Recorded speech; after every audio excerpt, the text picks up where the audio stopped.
Ui. Jetzt hat es gerade abgeschmiert. Ich muss nochmal schnell öffnen. Yes. Good. Good evening.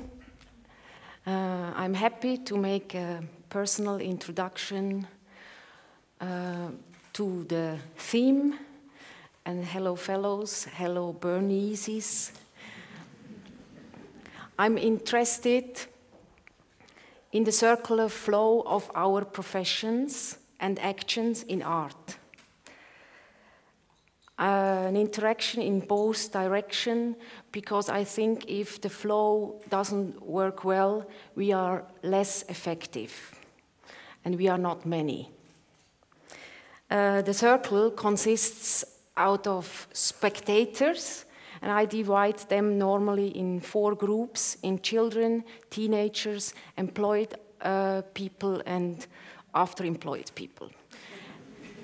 These 4 groups come in 2 versions, the ones close to art and the ones distant or ignorant to art. Then a further link in the chain is the artist. They come also in different versions as full-time artists and part-time artists. And these come in the 2 versions, the one work participatory and live, and the vast majority of artists whose work in the moment, or they are not anymore there in the moment of the contemplation. Further in the circle are art preparators, art educators, guards, art conservators, curators, cleaners, administrators, carpenters, registrars. They come as volunteers, assistants, directors, either in a museum or in an off space. Oh, jetzt habe ich den wieder. Gut.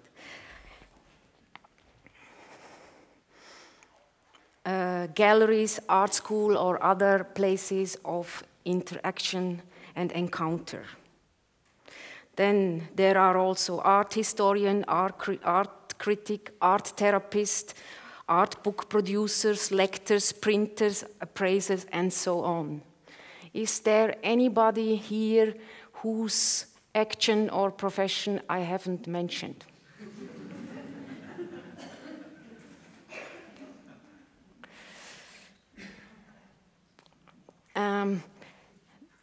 If anybody in the circle is lazy, mean, or bad, the flow is stopped. For example, if a guard doesn't feel well, we are disturbed in contemplation or reflection. Or if a director of a museum is not interested in people, the museum is lost.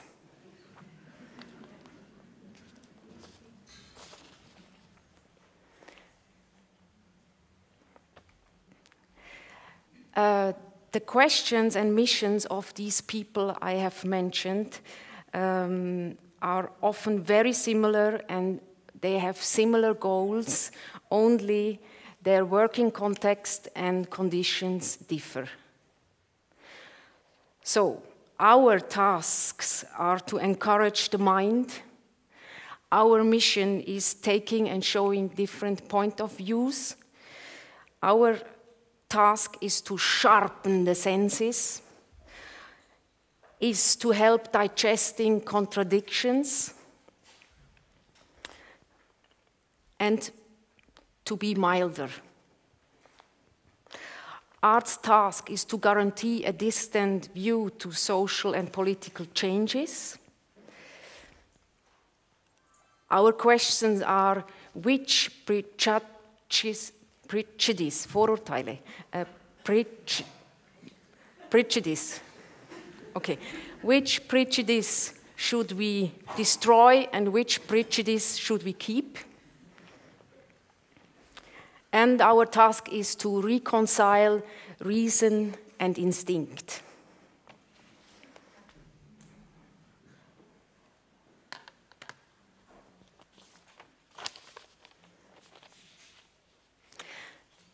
In the flow, the spectator has a very special place. And to speak of my personal experience, I was looking for pictures to show the spectators in my work, and I had to realize that most professional pictures I have of my installations are without people.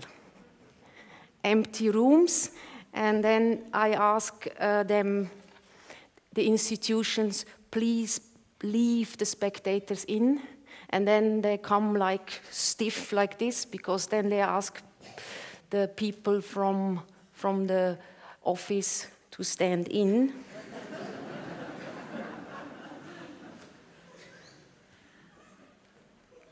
So that is that most of the pictures I have from works are from the position of the spectator, her or himself. But for me as an artist, such a picture is much more interesting, because I can see from their body holding what they feel. This figure is in the big purgatory and crying, "You are a flower and I am a worm.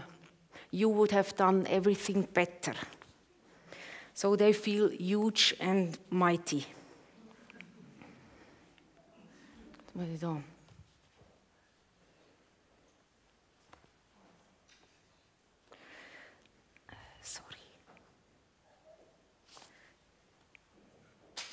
I started to influence the position of the body of the spectator, because the spectator takes the effort to come from home to a place, which is vanishing today.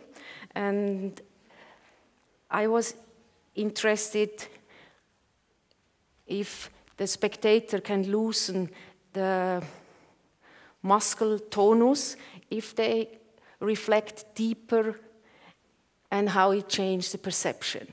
Here in a church in Venice, as Jacqueline mentioned, and in the many religions, the ceiling is a symbol for the spirit.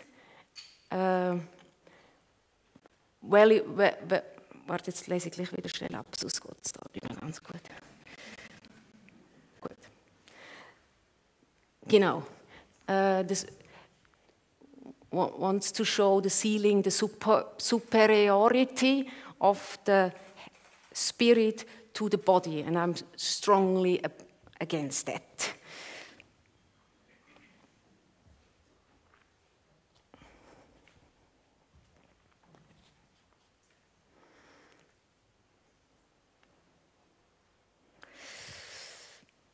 Here a work that symbolizes my idea of museums as a collective, common living room.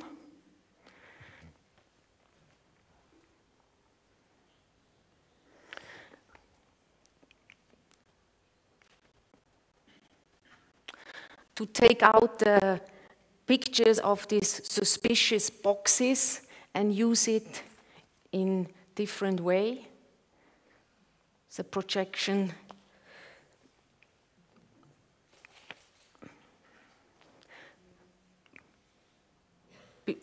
I also, beside the content in these videos, I also want to encourage people to use their home electronics and, for example, rather use them as miracle lamps under which conversation and dances can happen again.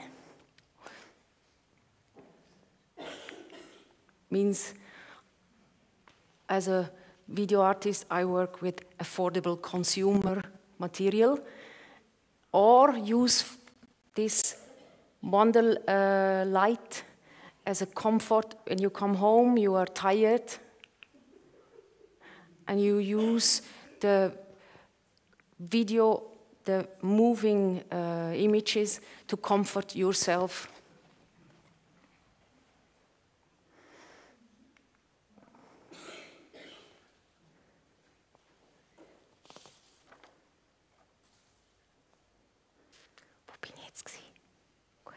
This work is called A Peek to the West, A View to the East, and is a mixture between watching TV in a small group together and going to the cinema.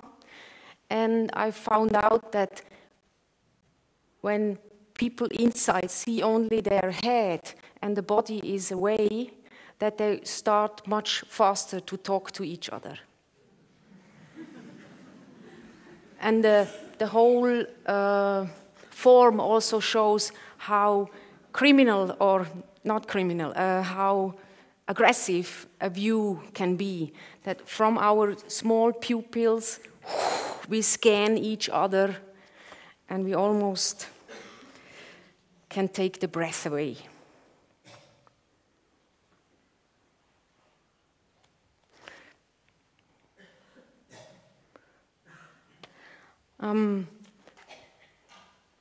What interests me also is to make conscious that video and film or replicated moving film is on one side a colored light, on the other side a content, but also then a material. Like when we watch TV, it's not only what we see, but also we watch the whole evening to glass and plastic, so that the spectator can switch between this level of consciousness.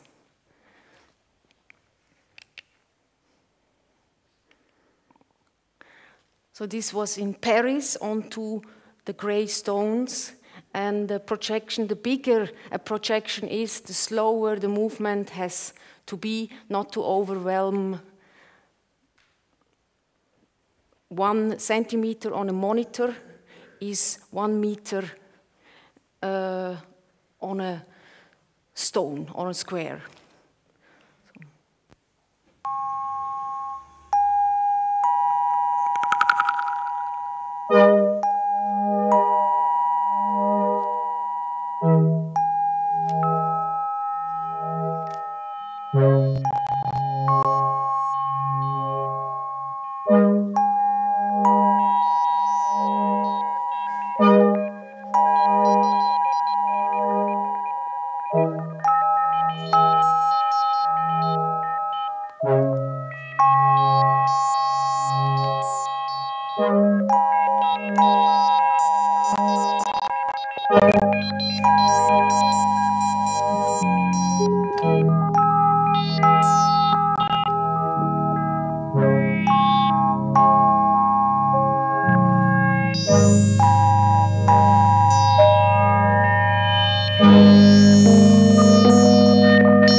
Here the same thing in a smaller version, but also with no particular bottom or top. This picture stands for my personal obsession with resolution, and also for the fact that whatever we hear and see, also now in the moment, it's only 10% what comes into our senses, and 90% is constructed from our brain or processed from our brain, and depending on what we know, what we have lived, and what we hope, and what we dream.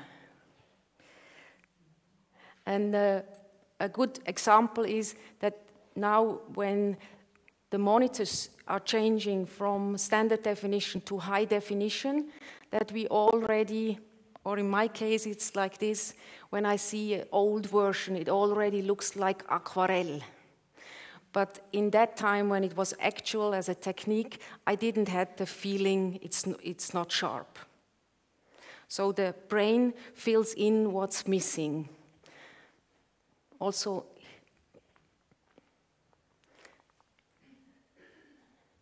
and this, jetzt muss ich mit dem anfangen. You have to read it like this, from up down, so that means waves, electromagnetic waves, the size of a football field. It's the radio waves. Here they are there. What we hear actually is only electromagnetic wave processed by the brain. So maybe if we talk fast enough, we can see it. And this little piece here is the length of the waves. The waves have the size between bacteria and virus. That's the wavelength we need to see with our extremely cool eyes. Then the long ones here come to infrared, then this part we see goes over to ultraviolet. For example, an eagle,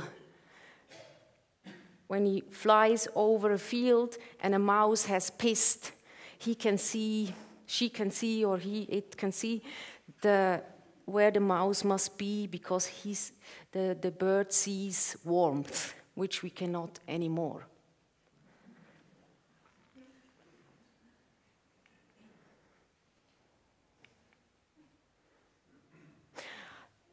And the video camera is only a bad replica of our eye, also with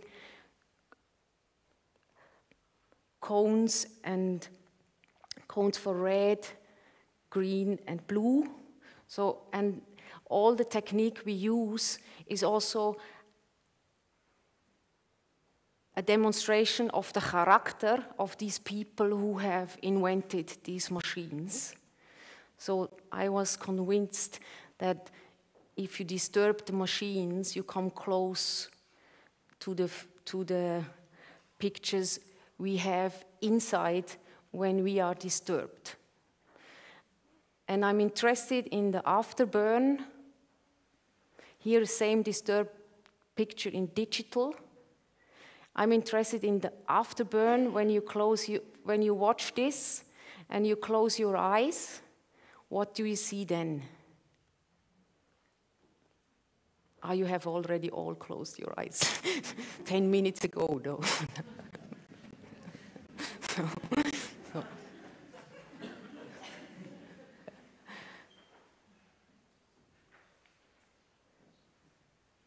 This is an infrared camera in a toilet. Jetzt muss ich die wieder holen.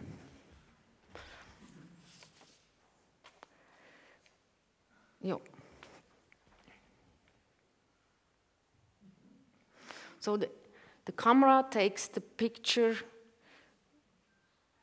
the warmer, the brighter, and it's one reason for cultural expression is, I'm convinced that we want to know how our body inside functions. We have a permanent blood flow and all these juices, a marvelous meat machine as we are. We agree that music, the tact, is a symbolizing of the heart, but I'm sure that